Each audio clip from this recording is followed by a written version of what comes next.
All right, and we're here with our fourth episode of Greenprint interview series with Mecca King. Mecca is a true pioneer in cannabis media and culture. Mecca has built a platform that bridges the world of business, art, and advocacy. As the founder of Cash Color Cannabis, Mecca has become a leading voice amplifying Black excellence, equity, entrepreneurship within the cannabis space. Through storytelling, community, and culture, he's redefined what cannabis media can be: raw, real, and rooted in representation. In this episode of The Greenprint, we dive into Mecca's journey from journalist to cultural architect, exploring how his passion for the plant and people behind it continues to shift the narrative of cannabis in America. Welcome to Greenprint, Mecca. Thank you for joining us today. Man, thank you. That was an amazing intro, man. Appreciate that. Yes, sir. Yes, sir. Only spoke nothing but the truth. Let's get into it. Yeah. So we'll start right from the beginning. Mecca, what would you say is your earliest memory, personal connection to cannabis, and how has your relationship with the plant evolved over time? My earliest memory with cannabis, even before I was using, probably my earliest memory about it was going to my aunt's house. My aunt Boutique. She used to live on Morton Ave, on Morton Okay. Street in Boston. And I remember going to go visit her apartment when I was real young with my mom. And you would have a smell in the hallway. And I didn't know what that smell would be until way later in life. But I used to knew like Yeah, the minute I sound opened the reminds door, me of my every single childhood. time I go visit her, I'd have the smell in the hallway before we even get up to the stairs. Yeah. But I didn't actually have a chance to try the plant myself until it was like my senior year in high school. I was actually visiting a college playing I was playing basketball back then. So I was Nice. visiting a college, and the school I was going to go visit, I had friends of mine who were already freshmen there. So it Okay. was already like, you was going back to your neighborhood, even though you wasn't in your neighborhood. And they would used to do neighborhood things like smoke. I was playing basketball, so I was definitely a just say no kind of person. Like I knew Yep. everybody did, but it just wasn't a big deal to me. When Yep. I was on my trip though, yeah, that was the first time I smoked. Like they talked me into it. We was kicking it late that night, and they was like, "Hey," they pulled out a bong. I was like, "Yo, we about to hit this bong. You want to try?" And it was my very first time ever, and I said, "Yeah, cool." I tried it, and the thing that I take away the most from that story is because that's something I still tell people to this day. Mhm. My first experience it devolved into us having this argument. There's four of us about whether or not the noodles that we use in ramen noodles is the same noodles in chicken noodle soup. And that argument lasted 2 hours. Like we left the place, we went to a party. We kept having Mhm. this argument. We brought other people into this argument. It was one side versus the other about whether or not these noodles were the same noodles. And I remember that distinctly from my first time trying. Yeah, yeah, yeah. No, I know those. You go into like these deep thought trains to figure out, like, to get to the bottom of something. I gotta ask though, did you guys figure out? Is it the same? No, no, you know what? No, we didn't at that moment. But I'll bring it Yeah, up from time to time to people, and there are people who really believe that there's two different sets of noodles. And my argument then to this day is still the yeah. same. It's a noodle. Like they just, I they was just, gonna say the same it's thing. just a noodle. It doesn't matter what you did. It's just a little bit thinner. I don't think it really matters. It's not the texture of the noodle that makes this better or makes this anything. Yeah, it's the soup base that they put on top that changes the Basically, flavor. basically. Yeah. All right, glad we're on the same page about that. So that's dope. Yeah, right. Well, yeah, thank Awesome. you, thank you. I'm not crazy. No, no, not at all. So before you launched Cash Color Cannabis, you were already established in media, storytelling. What made you decide cannabis was a story you needed to tell? It became a part of me when I went to Denver. Actually, I was Okay. working for a nonprofit called Work for Progress, and their goal was to get out the vote initiative. So this is about Okay. 2015, and at that time, I had already separated myself from what I was doing prior to that, which was I was covering rap and basketball journalist Nice. wise. Like that's what I was doing. I was working for a website called Ball of Mind Frame when it came to the back. Well, not Ball of Mind Frame at that time. I was doing Slam at that time, but I Nice. was doing basketball and hip hop. And the thing that, I just kind of lost a little bit of love of doing it. Like it was something I've been doing my whole entire life. Like that was my entry point into journalism was going up and reading the source, reading double X, like seeing when double XL came to life, like seeing some of those things that inspired me so much that when I got into college and I started writing on the student newspaper, I remember all my stories I would pitch to my editor then, my professor then would be about hip hop. Like, yo, how can we do these stories? Like, so I was always into hip hop. I always wanted to cover it, and I had a chance to do it. Thank God. Mhm. Saying I had a chance to Thank do God. it through Double XL, through Slam, through Rolling Out, through so many publications for a Yeah. time. But I just got kind of burnt out with it, and this was 2012. And Okay. so I took a pause for a couple of years. And when I was doing this nonprofit, it gave me a chance to go to Denver. And when I was in Denver at this time, they might have just went legal maybe the year prior or that year, because it was still a really, really big conversation. And I Mm. remember that even when they booked the ticket, I remember saying, oh, Colorado got weed, I can go to the store and go get weed, and I do smoke now. So Yeah. I remember going to Denver. I did my basic job, but while I was there, I was still looking around. I would still talk to people. I'm still in journalist mode, even though I'm not a Mhm. writer. And Yep. another thing I would always do is grab magazines whenever I'm in another city. So there was plenty of city kind of based magazines in Denver at the time, Yes. and most of them would talk about this new industry they had, which is this cannabis industry. And when I'm flipping through these magazines, I remember not seeing a single person of color, not black, nobody. It was just Dang. all white dudes. And Mhm. again, it wasn't something that really jumped out to me necessarily at the time. I remember just flipping through the pages and wasn't really blown away by it. It didn't hit me until I got on a plane and I was flying back to Atlanta when I'm reading this all over again. And I thought to myself again, I don't see anybody in here. And I had about 3 magazines at that point. Yes. So at that time, the idea came to me like, yo, why don't you do a story? Like maybe this is a thing. I was feeling the energy getting back. You could do a There you go. story. And I had plenty of friends who were still editors of publications at the time. And I remember reaching out to one of my friends when I landed and said, oh, I got this story. I even had the name of it. It was going to be called The Color Green. And this is Mhm. before we even added Cash Color Cannabis to the end of it. I just said it's going to be called The Color Green. It's about it's about black people in cannabis. We're going to talk about this new industry. I remember putting together a whole pitch to my boy. And I hit send, and I just knew he was going to accept it because we've done so much work before in the past. And Uh, he answered me back within minutes and was like, "Nah, we can't do that." oh, And I dang. said, "Why?" I responded back to him like, "Why can't we?" He said, "Man, we can't discuss anything that involves promoting drug use." Oh, okay. And the thing that blew me the most about this conversation was at the same time on the cover of their website was Wiz Khalifa, and Wiz had a blunt in his mouth, and there was weed everywhere, like on the screen. It was Yay. promoting a new single. He's a So I told him, pioneer I for said, "Hey, you. bro, Wiz is on the cover right now, your website with a blunt in his mouth." And his Yeah. response is what really sparked the next step. He said, Mm. "Yeah, Mac, but that's different." And I said, so, and I remember, you talk about smoking and unlocking different kind of things in your mind. I Yep. remember getting out that email and I remember sitting there smoking and being so mad that he Mhm. said, it's just different. Cause I was like, so you basically saying when it comes to black people, we should be the users, not the discussers. Like we should Yeah. be the How's that ones work? just, that's all our purpose is here, because there's an industry that's happening and it's going to be bigger than just me smoking. So I think that should be something that's talked about. And I just got more and more upset about that this is a good friend of mine too at this time. He was just being point blank honest with me about his own job, like what he Mhm. couldn't do. And I was cool with that. But I felt like there was something I could have did. So what I did was I, instead of writing the story, I turned Color Green into a documentary. And Okay. I tapped my boy Danny, my man Danny Digital out of Atlanta.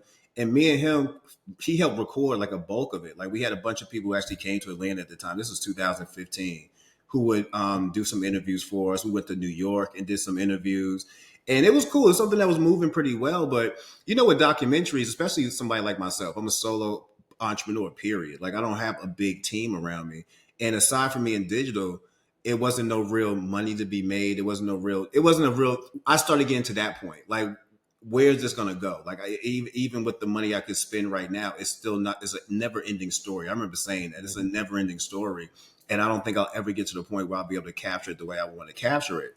Right. And then this moment happened to me where I was doing an interview about the color green at the studio called Live Hip Hop Daily. And my friend Jay Good, he used to do a podcast down there. And he had said, "Hey, Mac, I see you doing this documentary. Would you come do my podcast and talk about it?" And even at this time, podcast is a new term. Like I remember him when he told me, I was like, "I don't know what's a podcast." And he explained it to me. And I said, "Well, why don't we call it an online radio station?" And he was like, "Well, we calling it podcast." And I was like, "All right, whatever." I'll go down and do the interview for him. And I remember, we had a good conversation. I was kicking it with my man Herb, who's now my producer for the show, Mhm. and we was talking. And I remember after the show, I just asked Herb. I said, "Herb, you got a spot for me to do like a podcast?" I was telling him about the documentary. He said, "I love what you was doing," and I told him the whole thing. I was like, "I feel like there's a ceiling I'm hitting that I can't get past just by trying to do a documentary. Maybe I should try to do it this way. And this way, if I could gain some." But I remember telling him, I can gain some buzz, maybe get some funding behind it to do the documentary. That was always still my goal. I wanted to do a documentary, not a podcast. But Okay. Herb had a spot. He said, "Yo, if you could do Tuesday night at 9 o'clock, we got it. You could do that." So Tuesday night, 9 o'clock. It was December 2016. We did our first episode of Cash Color Campus podcast. It was my Wow. man Chris J, who's a rapper. He has a dope line called Class of Stoners, and yeah, he's a really dope individual just overall. He was my first guest, and after that day in 2016, we just kept going every Tuesday night, and we just kept bringing more and more guests, and the conversation kept evolving to the point now we have like I think 320 or 330 episodes of the show. You know what I Wow. mean? Yeah, like it Yeah, just it it's took off insane. from there to the point where, like I said, it was a never ending story. Rather Hmm. than do the documentary, the podcast to me has become the documentary because it's a never ending story. Yeah, I It's a like that. constantly evolving conversation about the perspective of cannabis cannabis from a black perspective is going to be an ongoing story. Just like in all stories about cannabis, you just can't have that in an hour long conversation. It's Yeah. going to be continuous because someone's going to always have a different point of view. So Yeah. that's what we did. We had Cash Color Campus kind of turned into the idea that if I kind of first started out to be, which would be a documentary, it's just Hmm. become an audio one. Yeah, and I like that. I like that. You made it into like a an all-encompassing documentary it never ends basically because you mentioned so many different perspectives. Like some people have so Hmm. much good with the plant, and then some people just based off the stigma, some of the laws behind it, they suffer or they go through a lot more pain because of the plant when they shouldn't have. Yeah. Right on. I like that. So how did your journalism background shape your lens on the cannabis industry and the way you wanted to represent it? Like I know you wanted to give the like the black people a voice with the plant. You don't want them to just be consumers. Um, yeah, like talk to us about that.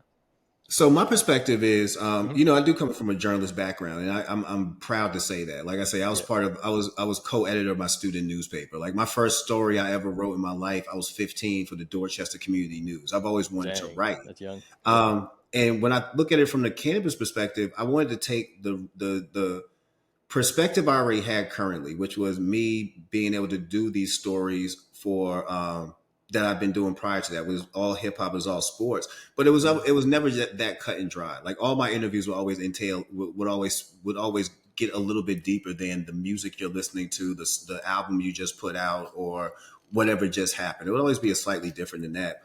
So I wanted to take that perspective into what we did here. And again, it goes back to just making it bigger than consumption. Like I want to have conversations about why you don't consume. You know what I mean? Like we've had Hmm. conversations with I've been blessed to be able to have conversations with pastors and ex-pastors about Wow. your perspective on cannabis and why do you feel like this is still a thing, or why do you Yeah. feel like we still have this stigma in our community. I feel like Hmm. it's way bigger than just talking about how high you get, or is it mids, or is it lows, or is you smoking za. Like I mean that's cool, but at Yeah. the end of the day, like what's going on here. Like even now, like I watch a lot of, like I'll see a lot of publications, like anytime this administration or even a prior administration would even hint at legalization, Hmm. people would come up with all these big think pieces. And I'm like, there's other shit going on too, as far as past that. Like even right now with this current administration, you can legalize right this second. That's not stopping the fact that I'm watching ICE deport children and detain Yeah. kids. You know what I'm saying? And I feel like that's a bigger conversation to have, way bigger than this cannabis one. I'd rather talk to you about that. Like, so I feel Hmm. like we got to start. I always wanted to, and I still want to do. I still do this. Look at it from a deeper perspective of just this. Like there has to be other angles we can take from this cannabis story. I Yeah. had conversations about people who are going through. One of my favorite stories, Uh-huh. about from a different perspective. One of my favorite stories. Since I've started this, I've been hit with press release after press release after press release about all the money that these states are making when it comes to from cannabis taxes. I remember at one Yeah. point Colorado where they were topping their monthly. They were top their monthly what they were bringing every month. They were topping that every month. Like it would be 200 million, then 300. Like before, it was like getting ridiculous. Hmm. But last year I started thinking about this perspective. Why don't we talk about people who went out of business? Like there's plenty of people, especially when it comes to people of color, who have tried to get into this space for what they thought was going to be a green rush, and it ended up turning out to be green debt, just whole lot of it. Hmm. So let's have these kind of conversations, because let's not make it seem like this is all fun and games and everybody's just all having fun and making money, because that's not the case in any way, shape, or form. There's people who are running into high levels of debt just trying to maintain a store opening. Like to know Yeah. how many people have stores, and to even open a store, you're paying a lease, you're paying a rent on a store that you can't open up yet. Mhm. You're paying for, you got to pay for the actual build out of the store. You got to do so many things that All that. Yep. involve capital you may not even have. And where can you get Exactly. it from? You can't get it from a bank. You got to borrow it from friends. You got to borrow it from you got to do all kind of extra kind of ways to source this out. Yep. And it just becomes kind of such a hassle that we don't really speak about. You Hmm. talk about a lot of we talk about a lot of the positives. This person just did this Hmm. and now they're successful. But there's 8 other people behind them who weren't. And I feel like we need to also start highlighting those stories as well, because if we don't, then we're not giving people a full idea of what's happening. So that's why I Yeah. try to look at it from my perspective. Try to give people a Hmm. full idea of what's happening. We can talk about how you consume. We can talk about your favorite ways to consume, and that's all fine with me. But Yeah. also, can we talk about something a tad bit deeper? And can I find the people who be Exactly. engaged in those conversations? That's the key for me. Definitely, definitely. Yeah, I like that a lot actually. Instead of having just a surface level conversations like, hey, like how high does it get you? What's the THC percent? Yeah, We're yeah. actually getting into like the nitty gritty, like how it actually affects people, how it affects the fabric of society. So that's awesome. Now, the name Cash Color Cannabis is iconic. What does each word represent to you personally, and how do they tie into your mission? I know you kind of touched on it, but Yeah. Well, when I look at it from Cash Color Cannabis, and shout out to my good friend Brandy, she's a publicist. She actually came up with that naming, because at all first it right, was the color green, and she said, "Well, you want to add yes, something else to it." And we was brainstorming, and she said, "How about Cash Color and Cannabis?" Because that's basically what the story is about. We're yep, talking about the money that's being made over this plant cannabis, but the color part. You know what I mean? Like, people love saying they don't see color, they don't see black and white, we only see green. Well, at the same time, green often sees black and white. You know what I'm saying? The people who actually hold the good money point. often do see black and white. So let's have this real Yep, conversation. So that's where it comes from me. Like, Brandy gave me the idea based on what we were trying to do. And when we broke it down, it was just like that. We're talking about cash. We're talking about the money that's being made, the money that's being spent on people trying to get out of jail. All that is tied into the money part. The color part is us. You know what I mean? Like, right.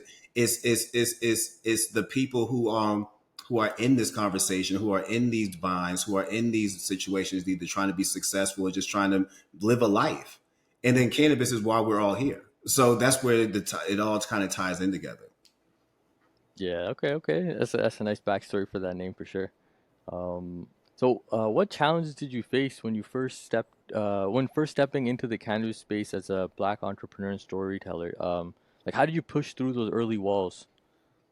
Oh, how we push, being determined to keep telling the story I want to tell. You know what I mean? And not Nice. allowing too many people to kind of pull you off that path, because it was Hmm. extremely hard. You know what I mean? Like, from a perspective of, I'm trying to tell you I'm a media outlet.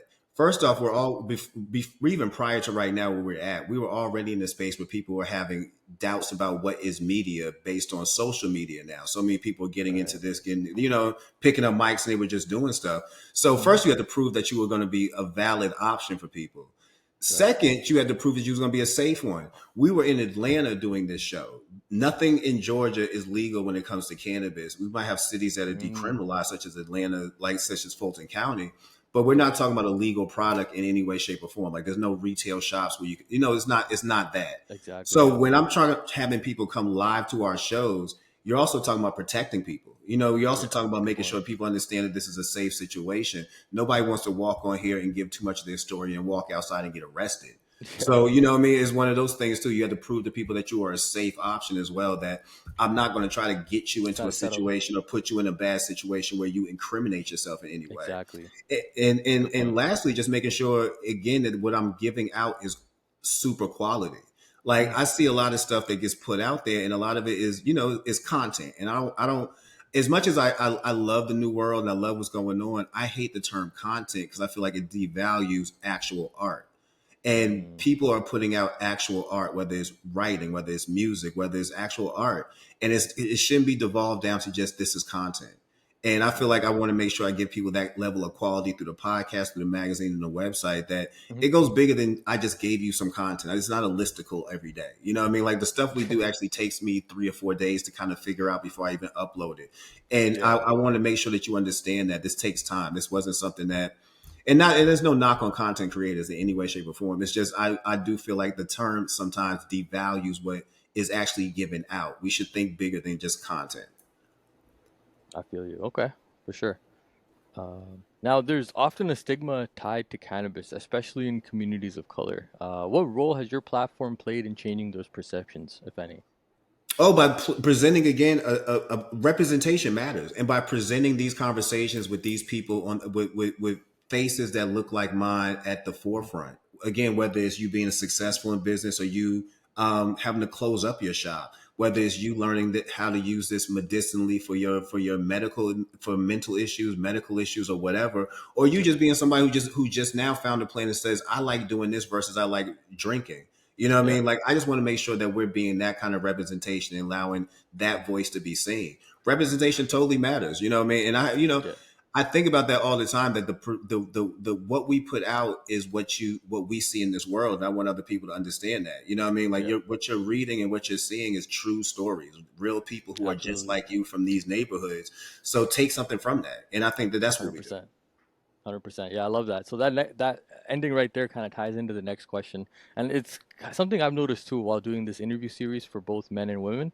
Um, because you've interviewed countless figures in cannabis and culture, how has hearing their stories influenced your own entrepreneurial path? Like, I know me personally, I take away so much. Is even our brief convo so far, I've already learned so much, like from your experiences. So I think it's just amazing, even just to hear people's life experiences and their journeys.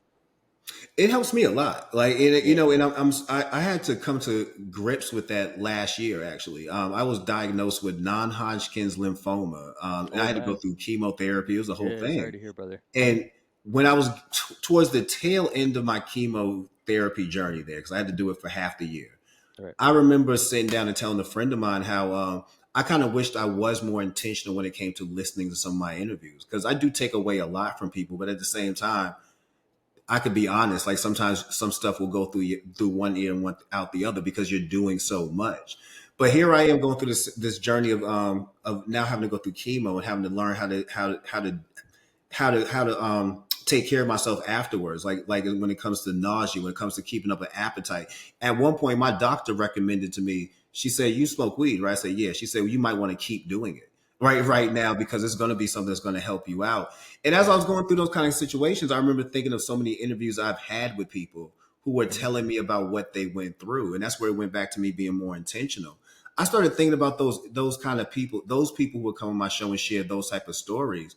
And I Hmm. was thinking, yo, that's the type of stuff that I should have been paying attention to even more, not knowing what I was going through right this second. So actually, again, blessed to me, I was able to go back and actually reach out to some of those people. I remember Linda Solana was out of New Jersey. She sent me RSO oil. Like, when I was telling her about Oh, what Rick was going Simpson on. all. Yeah, Yeah. like that. Like my friend Joe Salome in Georgia, at the Georgia Hemp Company in Atlanta, when I told him about my situation and the CBD products he sent over to me and showing me how to make sure you're using this for a proper way. It's stuff like that. And I was saying to Exactly. myself as I was going through that, I'm blessed I'm able to have this source resources of people around me. But Yeah. as I move forward, and I did an interview about this, I told him I had to be honest that I wasn't being intentional all the way because I should have been able to know that off the top of my head. So moving Hmm. forward, I was so in tune. I don't care what you were telling me. I'm talking about laser focus because not only you sharing your story with me, but like you had mentioned, this story might resonate with somebody else down the Yes. road who don't even know that it's going to resonate with them. So Exactly. take every word serious, and that's something Exactly. I'm dead serious about right now. Taking every single conversation I have apps as 100% serious as I can because you are sharing something with me that really could affect somebody else's life. Exactly. Exactly. No, that's awesome. I love that. So, what's been your biggest aha moment since you started Cash Killer Cannabis? A time when you realized your work was making a real impact. I mean, I saw that question. I thought to myself too. I was like, man, I had a couple. Actually, I had one. I'm gonna say Oh, the one that happened most recently, and that's my okay. friend Kenya Alexander. She had got her copy of the magazine. We do Cash Flow Campus magazine, and Hope Wiseman's on the cover. Hope is another. She might be a good guest for you for your other series. But Hope is Okay. super Good to know. dope, Yeah. and she's on the cover. And Kenya got her issue, and she had posted this on Instagram. I mean, excuse Uh-huh. me, on LinkedIn about how when she first started in the industry, she was having doubts about whether or not she fit in. Okay. And then she said, then I discovered Cash Color Cannabis and I felt seen. And it goes back to all the things, Manfred, we were just speaking about a little while ago, making Yeah. sure that people felt seen. that it wasn't just, you seeing me with a blunt. It's somebody who's having your shared kind of experience. And I'm just blessed because Kenya actually took part in a story I did during Mother's Day where I spoke to several mothers about how consumption has helped them become a better mother. Stories like that. You know what I mean? Like where again you're Yeah. seeing yourself in real time in these kind of stories. And she took part in that. It was me, and I interviewed four other mothers about how their cannabis Nice. use helps them become a better mom.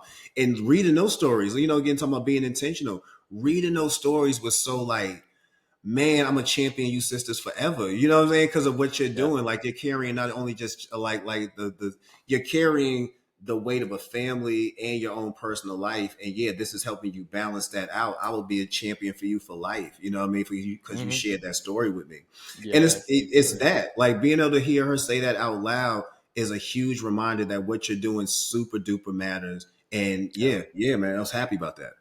No, I love that. I love that. And like similar to like the last point, it's just like anyone else hearing that interview now, it might be like what gives them courage to be like, okay, like I'm suffering from or I'm going through similar situations or similar Yeah, problems. Like this plant could help me too, and it might just change their life. So I love that. I love yeah, that. yeah.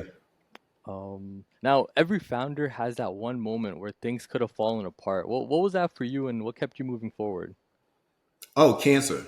Yeah, it was Okay. going through chemo because and it's so crazy because when it all this hit me last year, I tried my hardest to not take it so serious because I knew everybody around me did. So I tried to make sure I Right. was being the happy person around me, but I knew my mom, my wife, my sister, my brother, Yeah. all my friends who didn't know were taking this way different than I Of was. course. Of course. But oh man, I'm just having such a flashback right now about that. But it No was it worries. was.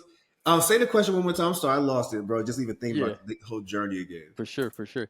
Basically, it was every founder has that one moment where things could have fallen apart. Oh yeah, What was that yeah. like for you, and what kept you Yeah, moving that was my forward? that was my moment because yeah, when I Yeah, realized again me taking it light, I'm not thinking about how much of a wear and tear is doing on my body as far as yeah, going through chemo.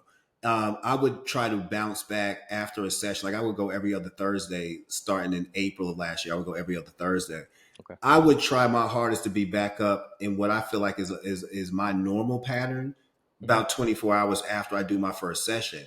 wow, That worked the first three times. okay, After the last time, like my mom said, your body gonna start talking to you, and yeah, you're it needs getting you. chemicals pumped into your body, Yep, and you're getting requirements about how you can't even be around certain people at certain times, and you're defying all these things. Eventually, it's gonna hit you harder than you can imagine. And on my fourth infusion, I hmm, remember coming home, and I felt like my whole life was over. Like I was in the bathroom, everything's coming out of my body. I yep, felt like I couldn't move. Yet in front of me, I had episodes I needed to edit. I had new wow, episodes that was about to come up. I still hmm, had to keep a magazine going. Like if you look back on it now, I am super proud of what we did, but I'm not so proud because I really should have had somebody else. I should have had a team around me who could have kept carried the weight. And that's something right, else I learned too during that time, talking about almost losing everything because you could have. right, My body and my mind should not have been able to carry the load that I did. I was blessed that I was able to.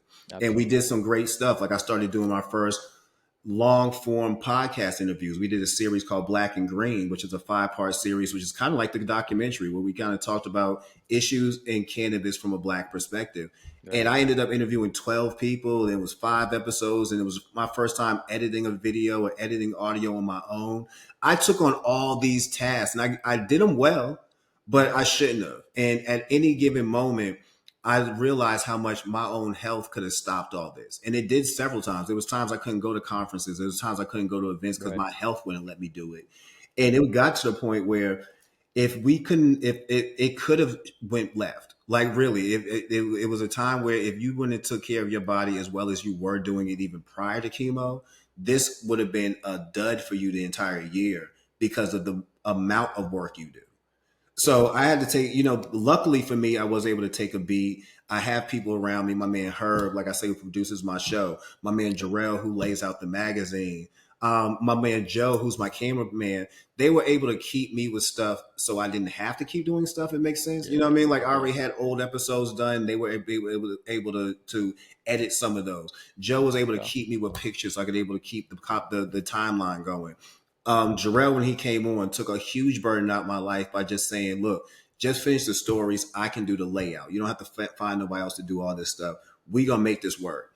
So yeah, it could have went left last year. It really could have. And It really could I have. came into January with a whole new perspective of everything as far as my business, how to find people around me, because you do need to have a team around you. Like no matter how tough you think you are by yourself, understand that you need to find somebody who can carry the weight. And Facts. and before you realize that the weight has fallen all on top of you. Yeah, that was a good point. No doubt, no doubt about that. Wow. I gotta say, like, if you didn't tell me that, like, you look like the pinnacle of health right now. Like, you're ready to jump on the ball court, grab rebounds, shoot threes. Like I you look am, good, bro. You man. know, it's crazy. My doctor told me when I was going through this last year, I had low iron, and Okay. and I work a time job too. I work in leasing, so I Hmm. was a leasing manager at a Right. property. He said, I remember my doctor said, "Hey, you're so low. I'm shocked you can actually move your legs." Like he said, I can't believe you're physically moving in any way, shape, or form. And Whoa. yeah, it goes back to being just blessed. But yeah, I shouldn't. I look better than I feel sometimes. I'm still able to. I still feel even side effects to this moment. Like Oh wow. sometimes my shoulder will still hurt out the blue. There was a Whoa. time in January Hmm. where, and this is months after chemo was done, I couldn't lift my shoulders past this mark.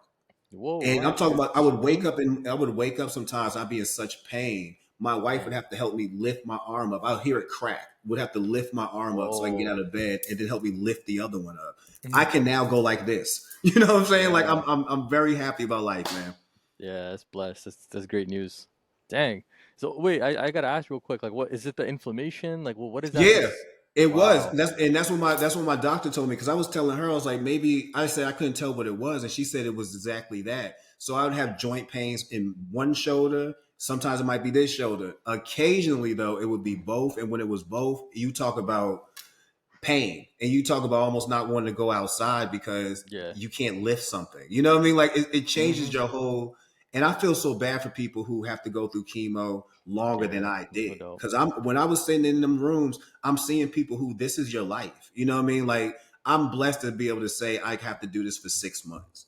I know it's Right. hard, but it's 6 months. I'm not the person in the private room, because the person in the private room is getting some way different treatment than I need to get, which means they're going through a way worse situation. Hmm. Hmm. Yeah. No, no doubt, no doubt. And obviously we shouldn't compare. I mean, at the end of the day, like No. it's like you're in the thick of it and you're dealing with the entire thing, so it's not like a comparison thing either. All right. So you built a brand that merges business, creativity, and advocacy. How do you balance those worlds without losing your authenticity? Ooh. I you know what? Because it's part of me, you know, and I think that's the easiest part for me. It's part of me, Nice. and one thing I always say is I can fund cash color cannabis in a certain level. Like where we at right now, I can fund this. I can fund the podcast. The magazine is quarterly. I can take Hmm. care of that. I'm not in a rush to take money from any and everybody, because that's when you do change your voice, and that's when stuff do change Good around you. point. So right now I'm in a good position where I can do that. And we do have people who do sponsor and do advertise, and we have some good options even moving down the road. But I think that's the key thing for me right now, is that I've created something where we haven't scaled so quickly that it can't be manageable by myself, and Uh-huh. that I would need to have somebody come in. And I think that's something that people need to realize just overall when it comes to being in business. Learn when to scale and when not to scale. Pay attention to your business, and you know whether or not, like I say all the time, like my mom, I take so much advice from my mom nowadays, man. She'll tell me stuff like, yeah, if you can't handle it on your own, then that's a problem. Then you need to wonder about the business that you're trying to do. Yeah. If you're making it so big that this is something now, like I say, if I did the magazine every month, if I did this podcast and we're dropping them every single day, it's not feasible for me to be able to do financially. Yeah, I would then exactly. have to start turning to other people. And that's when your voice starts getting diluted because you are going to have to make concessions. I have a situation now where Warner is one of our sponsors in the magazine, and they Yeah. didn't try to water down, they didn't censor anything like that. But I have to be well aware. Like Warner is one of the first ads you see when you pop this thing open. Hmm. Everything I say now is going to also be reflected onto them as well. So you know what I mean. Yeah. You have to be fully aware of that, and you have to be fully aware when people try to step to you about certain situations. The thing you're asking me to do, what else are you asking me not to do? You know what I'm saying? Like, are you Yeah. saying What that comes with that? if I talk to you, I can't talk to several other people like you? I had a Yeah. situation where I was a brand ambassador for somebody, and that was Hmm. one of their requirements. Like, I couldn't be a ambassador or even speak about another. They gave me a list of brands I couldn't even speak about for the entire Wow. duration of why I'm working with them. And Hmm. that took a whole thing for me because I was actually personal friends with a couple of people who worked at some of these stores, and you Oh, know, okay. in high levels. So I'm like, so I can't even if they came to me with a situation, I couldn't even do nothing with them. Nah, not for months. Yeah. Got you. Got you. Yeah. So you want to stay away from situations like that Yeah, kind of handcuff you to certain situations. Okay. That makes sense. That's one way to stay away from or like kind of keeping your voice in all of it. I yeah, like yeah. that. It's about making sure that you don't. To me, making sure that you don't scale too quickly, that you can't financially maintain this, especially if it's something that you feel Right. passionate about. I That always makes look at sense. Cash Color Canvas as definitely a business, but it's still a high functioning hobby for me. And if it's a high functioning hobby for me, you need to know how to do it yourself. So, There we go. and right now, that's what it is. Like, I don't have a huge sponsor. Like, we're not high times. Like, we might be able to move on the same level as they are content wise, but financially, we're not there. Like, I don't have that kind of. I don't have $3 million. You know what I'm Yeah. saying? Like, I don't have somebody who invested 3 million in me. Hmm. I just have me right now. Yeah. Yeah, and all good places, all good things start somewhere, right? Like it's not like you're Yeah. gonna be just given 3 mil from the first day. So it's all a lot of it comes down to time. That's great. Now, from your perspective, how has representation in cannabis media evolved since you launched, and what gaps do you think still need to be filled? I think there still needs to be the gaps need to be filled with print. I think that print Print. is something that it needs to be not only kept alive, but it Yeah. needs to be just praised a lot more. Like we have plenty of podcasts, we have plenty of content creators, but we're steering away from print media. And I know Hmm. why. You know, again, cost is not it's not cheap. I Yeah. see my colleagues. Like shout out to my boy Dustin with Fat Nugs, Hmm. and shout out to Javier even over at High Time. Shout out to Patrick over at Cannabis and Cannabis and Technology. Shout out to all of them. They all can say the same thing. Keeping a print magazine is not cheap, not in any way, No doubt. shape, or No doubt. form. Hmm. So it's those type of things you need to walk in and be understand about that. Definitely. Just how to maintain something. No doubt about that.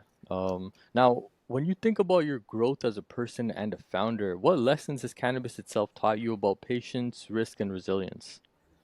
What lessons has cannabis taught me about those things? When I think about the plant itself, you got to think Hmm. about this is where it looks at to me when it comes to patience and definitely resilience. You know Yeah. how long it takes for you to put a seed in the ground when it comes to cannabis for that to actually grow into something that is usable. And all Hmm. that takes patience because your first crop Good could point. be nothing, be full of Good mold. point. You could do Yeah. this all over again, and you could have did something that you messed it up. It could Yep. take 3, 4, 5, 6, 7 tries before you actually get a crop that is good enough for you to say, "This is what I want to put my name on." And that's what cannabis has showed me overall. But I just think about the plant itself. That's a lesson in itself. Yeah. Remind yourself that the plant that you just consumed, the plant where you just fired up, either you ate, whatever it took, that might have took a long time to come to life. That's not something that just gets dropped in and just pops back out. It's not the easiest thing to do. So look at your No own life doubt. like that. Like everything is going to take time. I've been doing this podcast and I've been doing Cash Color Campus since 2016. We are moving Wow. into 10 years of this. Yes, And I can sir. tell you from my own perspective, every day has been a different level of growth and pruning. I'm seeing some stuff getting grown, some stuff got to get yanked out.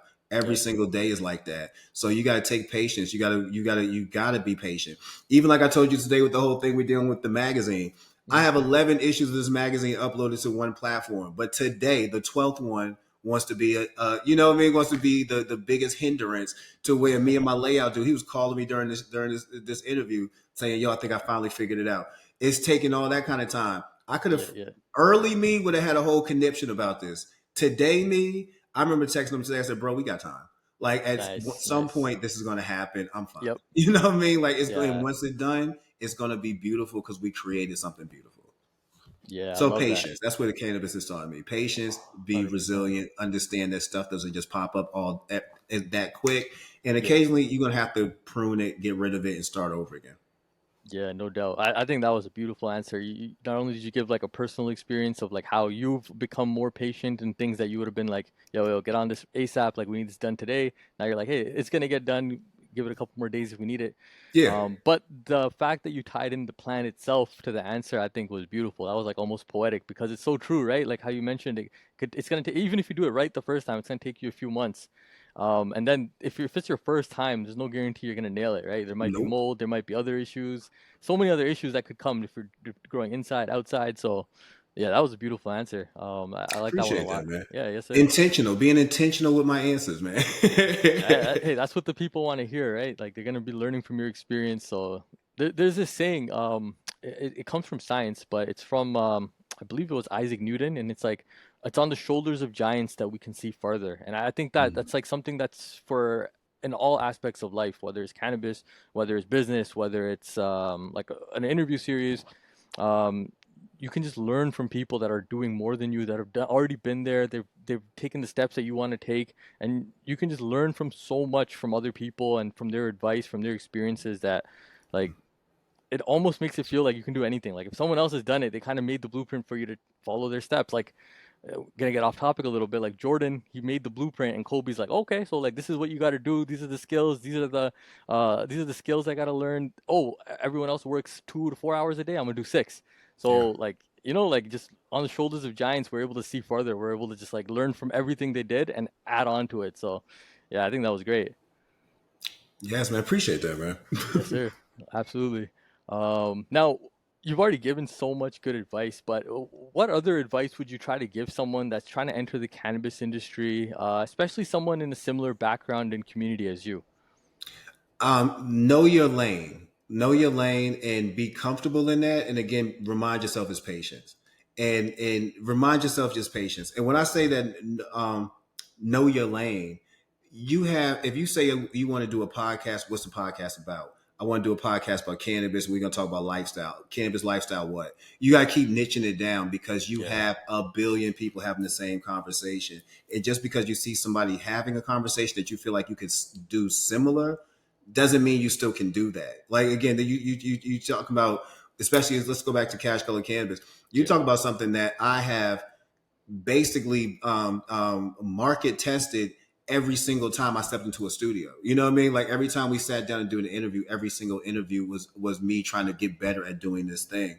If you say I'm gonna do this and then you give up after 3 weeks, you was not gonna do this. Because again, yeah. if You're I'd being have gave up serious. about 3 weeks, that'd have been in 2016. Like 16. yeah, we wouldn't Yeah, still be talking about this. And you have to have that kind of level of dedication to what you're doing, which goes back to the original. What are you trying to do? It should be something that not only touches your soul, meaning mhm, something that you will keep doing, that you would fund yourself if you need to, something that's yeah, that you're that passionate to. If it's not something that you're that passionate to, find something else that you are. You know what I'm saying? yeah. Find something else Good that you point. are because cannabis is a very hard business to be in, whether it's you touching the plant or not. It just is Mhm, what it is. We're in a place that's not federally legal. You're in a place where the stigma is still super heavy. It's an over politicized situation that we no live doubt. in. It's one of those things that when you get into this, it has to be from a perspective of I just love this shit. And if you don't do it from that perspective, you do it from a perspective of I think I can make some money. I think this just be something cool to add on to what I already do. Yeah. Find something else. Yeah, it's gonna be tough then. Yeah, I think you made a great point. It's like you gotta ask yourself, like, what am I doing? What are you doing? Like, what's the goal? What's the end result? Mm-hmm. And then you kind of have something to aim at, and that always makes it easier. Yes. Um, Now, Mecca, if money, laws, and stigma weren't barriers, what's the next big move you'd make for cash color cannabis? Oh, and I'm hitting there next. We're starting a channel. Okay. We're starting a Okay. channel. Like, I'm super tired of these platforms. And it's not saying I'm not going to keep some of our some of our content on YouTube's and things like that. But okay. I've been having this thought in my mind for the last 3 years. Okay. and I want to start a channel. So some of the Wow. stuff, some of the videos, and some of the work we've been doing lately, like we started a new series called Stay Loud, with in help with Bud and Breakfast, where we highlight 420 friendly travel destinations, and we don't just talk about the destination; we talk about the areas and the food you can eat, things like Hmm. that.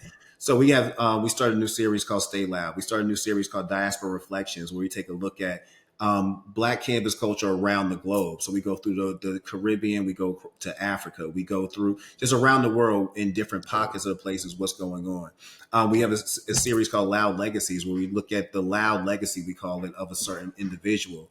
And Hmm. we'll just sit there and break down, how what they do, how they got into this space, why their legacy is what we consider a loud legacy. I want to start taking all that work and combining it with the podcast that we actually have. So we have a catalog of 300 shows. That's enough really Wow. to do something. But I Dope. want to take all that and I want to start. And hopefully, my goal is to have this ready to go with our first round of free subscribers for a year in March. But I want to Okay. launch a channel. So if, like you say, money and all that didn't matter, I would do that. But also, I'm still going to do it anyway, just on the level I can do it. And that's For sure. something that you One talk step about at a not time. trying to scale too quickly. If I would have Yep. tried to do this 3 years ago, I would have definitely collapsed everything. Right Yeah. now, again, you know a little bit about how to budget things better, and you know how to Hmm. budget everything from your time and your resources better. I can say confidently, I can carry this for a little while. I'm still going to need sponsors, but this Yep. is something I can carry for a while. And I think that this is honestly the next evolution of cash color cannabis, but should really be the next evolution of a lot of people, of a lot of brands. It's print is dope. The podcast is dope. The things we're Yep. doing is dope. But if we're getting constantly flagged on these platforms that have yet to evolve with what we're doing, then Hmm. all we're doing is wasting time and wasting really good art and really good work. At some Yep. point, let's put our resources into our own channel. I hear people always say, "When are we going to start our own Netflix? When are we going to do this?" Well, you can. You know what I'm saying? Listen, you definitely can. If you have the work, you definitely can. It's not the. Yep. I'm not gonna say it's the hardest thing because I hate saying it like something so simple, but it's not the hardest thing to do, especially if you already have a catalog. And I can say for with truth, we have at bare minimum we have 300 of these that I Yep. can still put out there while we work on the other stuff. But Exactly. we have content. And I We want to have do that. I content. want to have a Cash Color Canvas channel that you could have on your phone, have on your TV, have on your smartphone, Hmm. have on your TV, have on your laptop that you can just kind of watch throughout the day and not have to see it on Instagram, not to see it on TikTok or Facebook or in YouTube where it could be suffocated under piles of other So stuff many other stuff. because Yeah. of the content, because of what the algorithm says this The is. algorithm too. Yeah, that's a big point. Um, and I think that's great. And it also shows kind of how you mentioned patience, for example. Like if you wanted, like if you really wanted it, you could have been like, nah, we're gonna do it 3 years ago. And at the time, it would have been a lot harder to do. But Mm-hmm. because you kind of kept that planted in your mind, like, hey, this is what I want to do, but now it's just not the time to execute on it. You waited till it was ready, and now like you're ready to go and you're ready to do it yourself. Yeah, So yeah, and I I can think tell that's you, dope. I've been presented with the option. Like again, living in Atlanta, you live around a bunch of people who have ability or have opportunities for you. And I've had Right. somebody approach us for real, like say, "Hey, I know somebody who has this channel. All you got to do is bring your stuff over." Well, to me, that's almost like going back. That's a lateral move. You know what I'm saying? Like if I Yeah. already have this, why would I just give it to somebody else to say Exactly. my channel, my stuff is now on their channel when I can just do it myself? Again, that was 3 years ago, though. I couldn't have did that. Now would be a better chance Something to do different. that. And yeah, I did wait. It was patience. Yeah. That's it. That's it. Um, I like that. There's that saying, right? Like good things come to those who wait. So it's sometimes it's not worth just pressing on when it's not the right time. Now, finally, what do you want your legacy in this space to be? Not just for cannabis culture, but for Black entrepreneurs in emerging industries. I wanted to be that it's okay to be creative. It's okay to not have to be exactly like somebody else. Like one of the things that we used to get a lot of comparisons to, and I do say high times. I've mentioned them a couple of times, Yep. but the high times thing. I remember when we first started Cash Color Cannabis, people kept. I would either be get told, "Well, we already have high times. We already have Mary Jane." But do you have Cash Color Cannabis? Like I know what this is. I know what Mary Jane is. I know what High Times is. I know that if I go on that website or the other website, I'm gonna see very few stories that I know I'm gonna give. Mm, Very few of these. And even now, and I can say this, I have seen the stories that we do now matriculate over into these other platforms where y'all are seeing that this is a good topic. This isn't just something that's black centered. This is actually a real a story overall. And I'm starting Overall, to see yep. some of our themes that happen in Cash Color Canvas actually trickle over to some of these other platforms. But it'll be that, man. Like just trust your vision and Hmm. make sure your vision is true to your heart. Because people are gonna tell you all day there's already this version, but do they have mine? Is Cash Color Cannabis there? Do you have Yeah. Cash Color Cannabis in your Serato? That's the thing. Like we already have a High Times. You already got a Mary Jane. Cool, but they don't do what we do, and that's just a period. And it's not negative, not knocking them in any way. I know what I'm bringing, and it's two different things. So yeah, we can exist. Don't let anybody talk you out of what you feel like is your passion, Hmm. especially if you know for a fact this thing can work. Sometimes you just gotta trust your gut, and I think that that's the main thing. You're gonna get people trying to pull you from one direction to another, but if Hmm. you believe in this, if you're passionate about this, and you honestly see that there is a need for what you do, then keep Hmm. going for it. Yeah, 100%. And I like that sentence you said. You gotta trust your gut, right? Like at the end of the day, like what feels right for you, like what matches your character, your Yes. personality. Like this is what I want to do. Obviously, if everyone's kind of poking holes into it, they're able to say like, hey, like it's not gonna work because of huge reasons. Maybe you should reconsider and see like why is everyone saying Oh it, yeah, yeah. right? Trust me. Don't jump out the window and go bankrupt over something that you just totally believe in, and Yeah, you're oblivious to people giving you honest to God criticism. That's something else. I exactly. love to leave that one too. Don't shy away from honest to God criticism, but also at the same time, don't jump off your pivot necessarily if you don't have to. Exactly. If you don't have to, like, hold on to your dream, but like always kind of have that like middle of the fence attitude. Like, okay, like if Yes. there's better options, like let's be smart about it and not just be stubborn. So yeah, that was great advice. Well, there we have it, everyone. This Mecca King story is a testament to the power of purpose, persistence, and representation. Through Cash Color Cannabis, he's built more than a media brand. He's created a movement that amplifies voices, challenges narratives, and celebrates culture.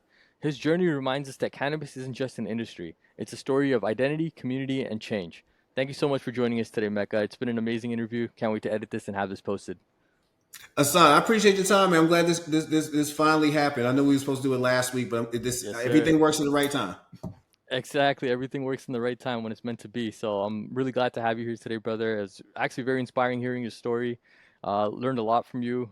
Again, just always going back to the we're able to see farther on the shoulders of giants. I feel like that with every interview so far. So thank you so much for being here, and I'm excited for our viewers to learn and listen from your story as well.